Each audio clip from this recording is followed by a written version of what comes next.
I want to take a few minutes to talk about training intensity and maximizing the effort that you put into each of your workouts. So a little bit later today, I'm actually going to film my back workout, um, contemplating miking up while I do it so you can get some running commentary. I don't particularly like that because you're going to hear me like breathing heavy and all that shenanigans. But it's in an effort to talk through things as I'm doing them. So what I do, and what I have a lot of my athletes do, and this is how I approach training with the majority of my clients and athletes. If you're at a certain level, right, if you're at a fairly advanced level of training knowledge and experience, this is great. If you're a newbie, if you're just starting your training journey, then I wouldn't necessarily recommend this. But once you've mastered your technique, once your technique is solid, I use that term loosely when I say mastered because it takes years, right? I've been doing this for over 20 years.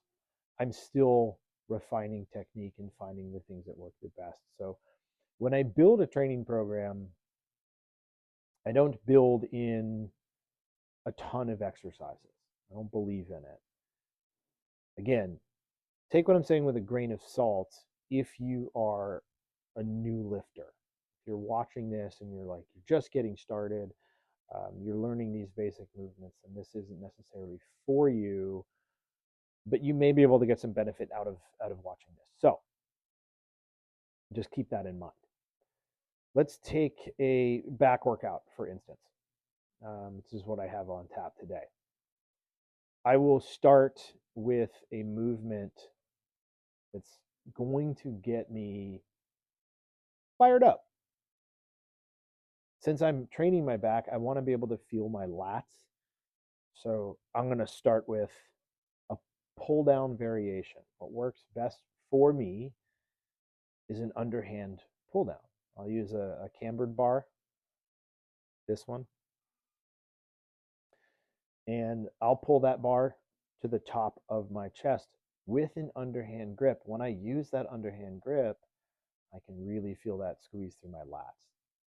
So my opening set, generally I'm only doing 3, maybe 4 sets total.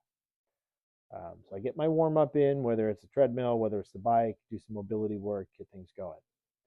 But once I sit down on that pull down machine, it's go time.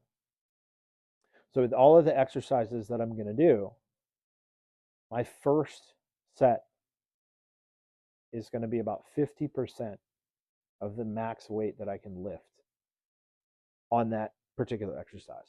So if I'm doing 10 to 12 reps for my pull down, which is what I'll do, if my max weight for a set of 12 is 200 pounds, my first set's going to be at 100 pounds. So I'm going to execute that lift. I'm going to make sure I feel that where I need to feel it. So I'm feeling my lats fire.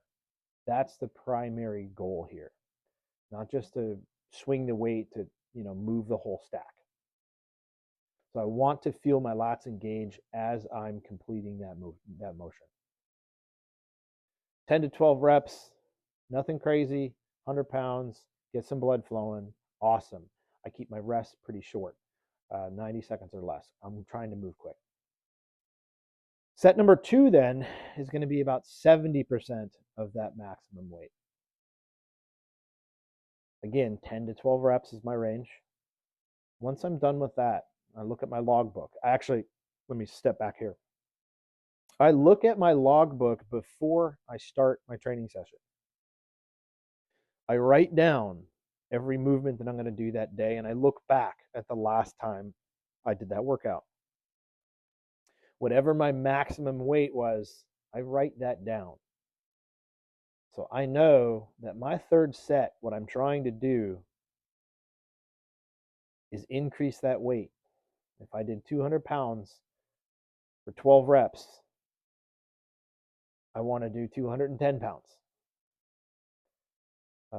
Conversely, if I did 200 pounds for 10 reps, I may use the same weight in my third set, but I'm going to try to get more reps out of it. So I'm trying to increase my weight or my reps.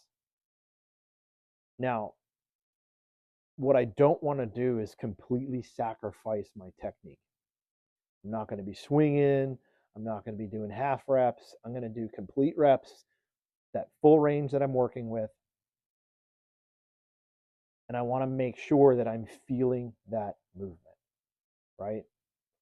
So once I've done that, and I've put videos up in the past where you'll see my last rep, I don't finish it. It's to failure. Something like a lat pull down, um, you can go to complete failure safely. You're not going to get hurt. So the goal with your third and final set here, with all of the movements, is going to be to get to as close to failure as safely possible. And if you are able to do it, whether it's a machine that you're using or whether you have a spotter, if you're doing something with free weights, you can go to complete failure. So I want that last couple of reps to just, you're shooting bullets, right? You're draining the gas tank. So once you're done with those pull downs, the next thing I'm going to move over to, I'm either going to go, depending on how I'm feeling on any particular day. Now, last week I did T-bar rows. I typically will do a bent over row of some form, but I changed my movement up. I was having some issues with the bent over rows. My lower back was a little tender. So I rotated the second exercise. So we'll say a T-bar row. Same thing applies. I look at my weight from the week before, and I go 50% of that for my first set, 70% of that for my second set. And the third set, I'm going to try to add some weight or some total reps.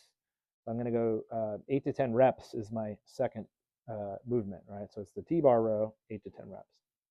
Now my third exercise, I'm going to transition over to a seated cable row. I use the same setup every time. So again, I know exactly where to start, right? I look at the logbook. Here's what I had last week, 50%, 70%, and then I'm going to try to increase my weight or my reps on the third and final set. Last but not least, in my back workout, I'm going to do a partial deadlift. It might look like a rack pull, but what I'm doing is I'm actually stopping the bar before it completely makes contact with the rack. So it's a similar setup to your rack pull, but I'm not going to let it touch the rack. And if it does touch the rack, I'm not going to let it settle. So I'm going to keep that resistance. I'm going to keep that weight in my body, right? I'm not going to let the bar relax and then have to reset and then pull another one. Rack pulls are great, but that's not what we're doing. So what's really important is to film your technique. Whether you send it to me as your coach or whether you just use it for your own benefit, record your sets. Trim them down so you just see the work being done, first rep to the last rep. You don't need to see your setup. You're walking around, press and play on the camera, whatever. So what you'll do before you train is you're going to take a look at your movements from the previous week. How did it look? You look at your logbook. You're going to see the data from your training session. And you're going to plan this before you touch the first weight. So you run through that workout in your head. How are the reps going to feel? What are the movements going to feel like? What's your back going to feel like? So it's only 4 exercises. And some of you might go, well, that's not enough. If you do this right, it is enough. Because by the end of that last set of partial deadlifts, your back should be fried. I only changed one movement last week when I did this, which was the T-bar row. I got done and I sat on the bench in the gym and I couldn't move. I was smoked. 4 exercises. So it's a grand total of 12 working sets. And what you're trying to do, let me reiterate this, is week over week, you're trying to increase that final set. So you're pushing it farther and farther. Now you will get to a point, it might be 4 weeks, 5 weeks, could be 6 weeks, um, where that progress starts to slow, where you're starting to struggle to hit that top weight. That's a good time to take a break from this setup. Maybe for a week or two after that, you'll go and do some of the similar exercises, but a little bit more volume, right? Maybe you'll do 4 or 5 sets. Your weights are going to be a little bit lighter. Your rep count's a little bit higher, so you're getting a lot of volume in. Um, it's not as taxing, but your body needs to recover. So you're not going to grow from the workout. You're going to grow from the recovery. So I like to keep these workouts pretty short. I want to be in and out about 45 minutes, get this work done, and then move on. As soon as I'm done training, I get my meal in, and then I start that recovery process. If you're fueled properly, if you're hydrated, you've had the carbohydrates that you need, your body is fueled and recovered properly, you're going to have a pretty sick back pump or chest pump or the leg pump, whatever you're doing. But I'm only picking 4 to 5 exercises per body part, whether it's chest, back, shoulders, legs. Now with my chest workout and my back workout, I will also add in either biceps or triceps at the end of that workout. I don't do arms. I usually don't train arms on their own day. Sometimes I do.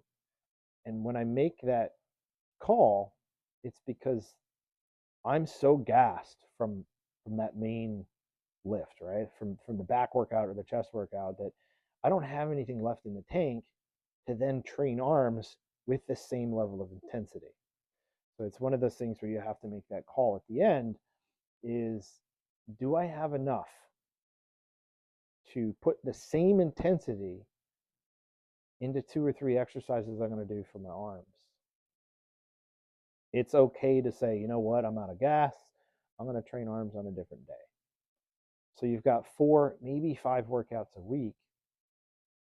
And if you're getting these done right in a timely fashion, it's about 45 minutes, takeoff to touchdown. It's not a lot. Some of you might be used to seeing, 7, 8, 9, 12 exercises in a workout, and you can do that, and you might get a pretty good pump. But that's a little deceptive. I think the pump is important, yes, but you're trying to get your body to adapt, right? So if you lift 200 pounds for 12 reps this week, and you get 210 pounds for 12 reps next week, and 215 pounds for 12 weeks the week after, or for 12 reps the week after, your body is going to have to adjust to that. It will have to adapt. It's going to build more muscle in recovery, so you can then manage that in the future. But I cannot stress this enough. The growth that you're looking to experience, muscle that you're trying to put on, does not happen in your workout. It happens after it, in everything that you do to promote your recovery, with your nutrition, with your hormones, with your rest, with different modalities like massage therapy, or you're going to the chiropractor, and you're making sure your body is primed and ready to go. If you do these workouts and you think, man, it wasn't really that hard, it wasn't a challenge, I didn't really, I don't know, I didn't really feel it, you're not doing it right. And it doesn't mean you're not doing the workout right. You may not be prepared for it correctly. Maybe you didn't eat enough. Maybe you're not hydrated enough. Maybe you got outside stress, right? So if your cortisol is super high and you're not really focused on your workout, it's going to affect it. So to make sure that these style training sessions are as effective as humanly possible, you've got to treat them like they're the most important thing in the world.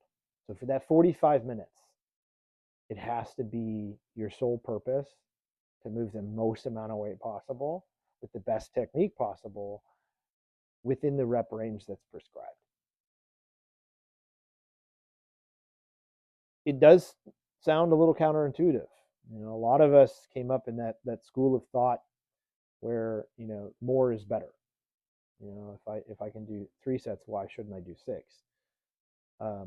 You're going to get to that point where you're going to do 6, 7, 8 sets, whatever, but that's not during this phase, right? So if you think about, I'll use Dorian Yates as an example. And if you don't know who Dorian Yates is, look him up. He's a 6-time Olympia winner, and he redefined what bodybuilders looked like. And this is back in the 90s when everybody trained, with incredibly high volume, weights were a little lower, but he went at it a different way. He picked exercises that were hard, heavy barbell rows and heavy incline chest presses and deadlifts, and he found movements that he could do safely that didn't destroy his body, but he could use maximal amounts of weight. Like, he didn't do it with a barbell squat. He would use hack squats or Smith machine squats. And I use a lot of those implements because most of us train solo. So we don't have someone to ensure that we don't die under the weight. So when I set myself up in the Smith machine, say for an incline bench press, I set the safety spots to a point where if I fail, I can set that bar down and I can get out from under it and not get stuck. Now, if you have a spotter or there's somebody in the gym you can grab to help you do it, even if there's a mental component to it, even having someone behind you when you're doing an incline chest press, simply having someone there that will jump in if you completely fail, you're going to push a little bit harder. So use that to your advantage and be smart about it. Don't go to complete failure on an exercise that's going to get you pinned in a piece of equipment, or you're going to have to twist a certain way and fuck your back up in order to rack the bar and get out of it. It's like if you're doing a Smith machine squat, same thing. Set those safety spotter arms to a point where if you completely fail, you just sit down with the weight, the Smith machine will catch it, and you can get out of there. So when I go through this back workout a little bit later, I'm going to demo, the tempo that I use, or the pace of each of the reps, and how I execute it, and where I feel it, where I squeeze, where I feel the stretch, things like that. And it might look a little different for you because everybody is different, right? The range of motion that's most effective for me, that I feel the most in the muscles I'm trying to target, might look something different than yours. That is okay. I used to be very dogmatic about technique. Like, everyone's technique has to look exactly the same. That doesn't always work. I'm 5'6". If you're 5'10" or 6 feet tall, like, it might look different than you, or for you. Maybe you have really short arms and a long torso, or vice versa. It's about finding the range of motion that's most effective for you. So this is another thing where it's important to record your movements, because when you look at them after you train, do you know how the movement felt? Now look at what the movement looked like. Watch it. Study it. Maybe you could go 1 inch deeper. Maybe you can reach 1 inch higher. Maybe you can hold that squeeze when you, like, if I'm doing those lat pull downs, I want to be able to squeeze here, right? I should be able to hold that rep at maximum contraction for a brief, 1 second pause. I'm not going to go crazy and hold it for 4 or 5 seconds, but I should be able to hold that peak contraction wherever I'm at. Um, so to wrap it up, um, prepare mentally for your training. Look at your logbook, write it down. If you're using my app, it's already there for you, but go through it. Look at your numbers from the week before. Maybe you wrote some notes on it. And plan this out. Okay, if I know last week I hit 200 pounds, I want to hit 210 this week. I want to increase it this week. And you're just trying to have a little bit of an increase. It doesn't have to be huge. So mentally prepare for your training. Right? Now you physically are preparing for your training. You're hydrated well. You've eaten all your meals. You've timed this right. Um, you're not going on 2-3 hours of sleep and knowing that you're already fatigued. Um, so you're mentally prepared. You're physically prepared. And then when you're training, block the world out. Whether you got to put these, your big headphones on, whatever. If you have the ability to turn your phone off or put it in do not disturb. I understand not everybody has that ability, and that's okay. But you're just trying to minimize the amount of distractions while you train. So you're training for a purpose. You're not going to the gym to socialize, catch up with your buddies, flirt with the gym staff, whatever. You're there for a purpose, and it's that 4 or 5 exercises that you need to execute. Once you're done with that, great. Smile a little bit, relax, tell some jokes, do your thing. But what I really want you to focus on is prioritizing that time. You may be, like most people, you got a lot going on, whether it's business or family or outside responsibilities of some sort. It's hard to shut those off.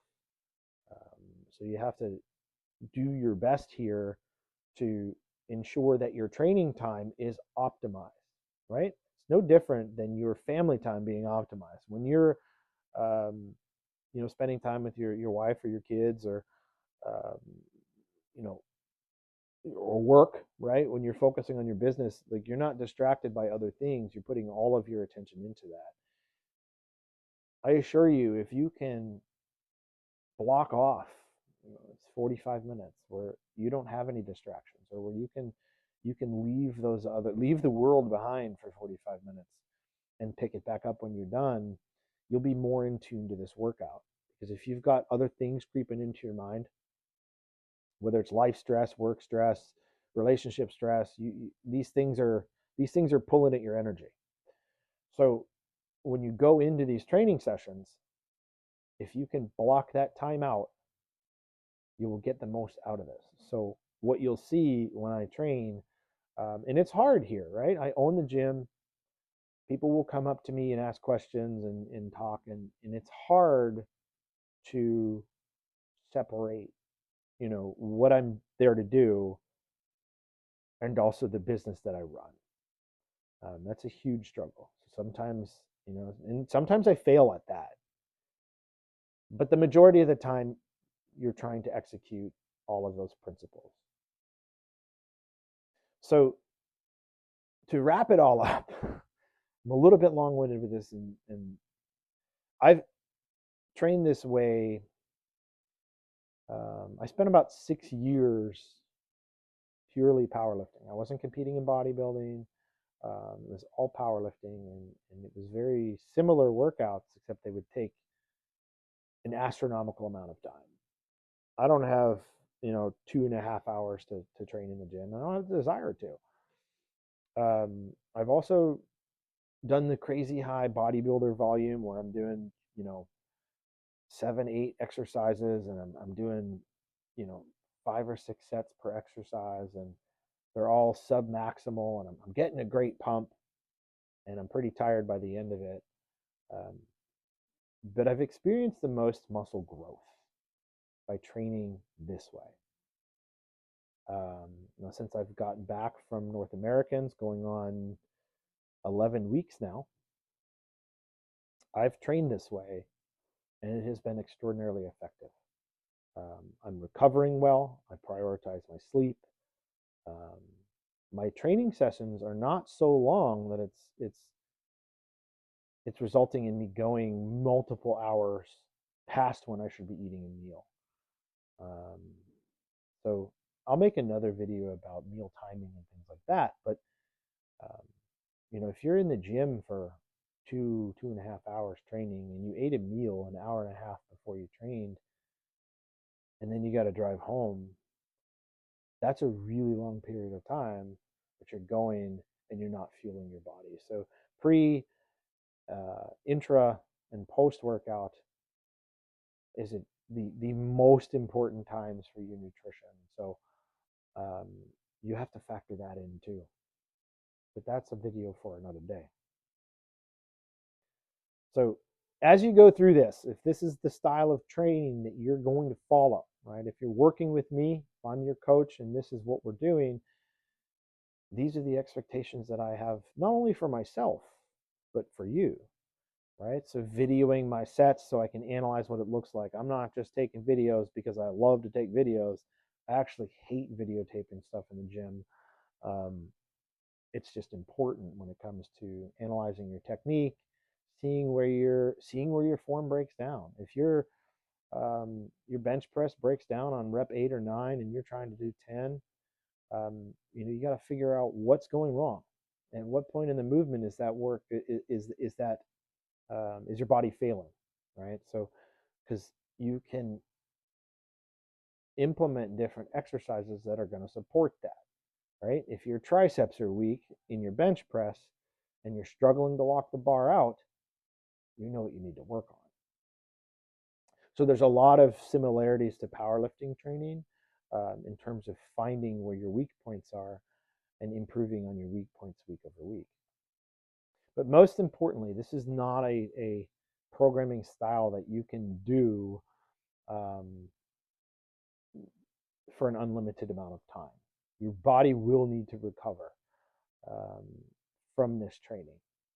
At a certain point, what you're doing with your nutrition and your recovery between workouts, how you manage your stress and things like that, it is going to, eventually, it won't be enough.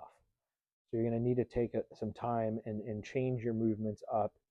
But your body will tell you when that time is. Your data that you're keeping will tell you when that time is.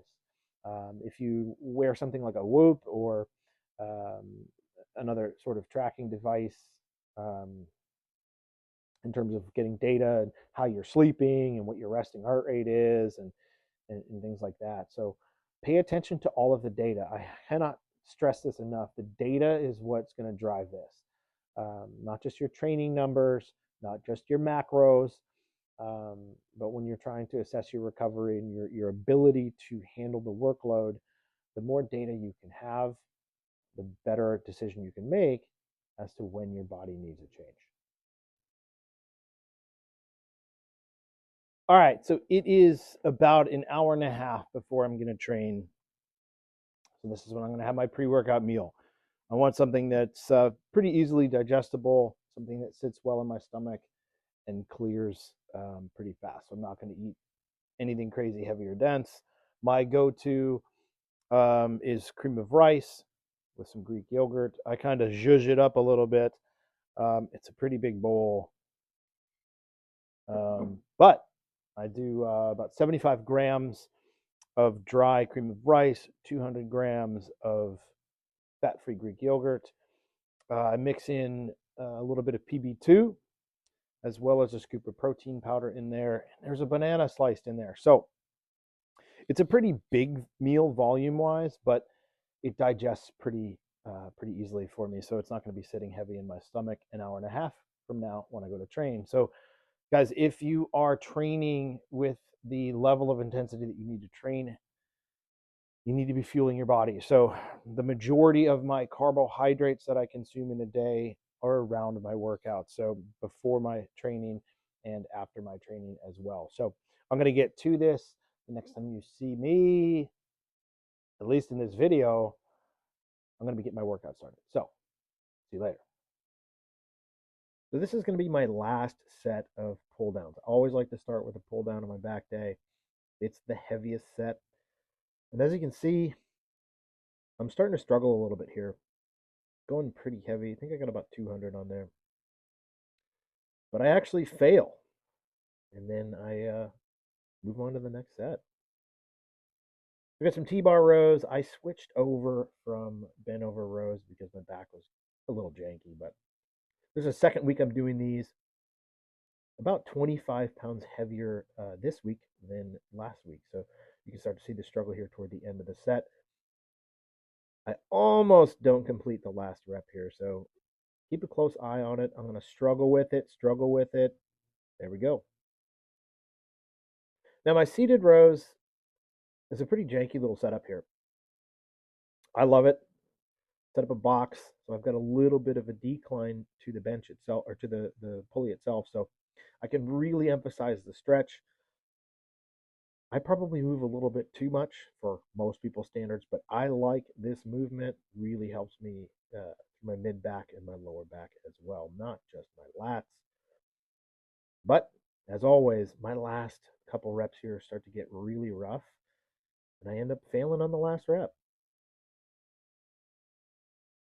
So here we are with the partial deadlifts. Notice I'm barely making contact with the rack, with the bar.